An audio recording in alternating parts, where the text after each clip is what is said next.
This is a cool class because we get to break things in a bunch of different scientific ways. So this is material science, and it's basically about how different materials interact with each other. One of the really cool labs that we've done was called the Cold Works Lab, and that's where we take different alloys and we put it through pounds and pounds of pressure, and we look to see how they break or how strong they are.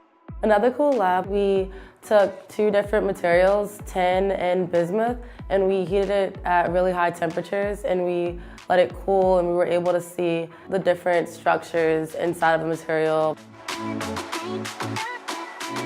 This course being a non-science major course, there are a ton of education, psychology, and marketing majors in this course. So taking this course at Bucknell is such a great opportunity simply because of the professors that we have. For example, like Professor Tim Raymond kind of lays out everything starting from day one. So I'm able to actually do experiments and understand what we're learning in class.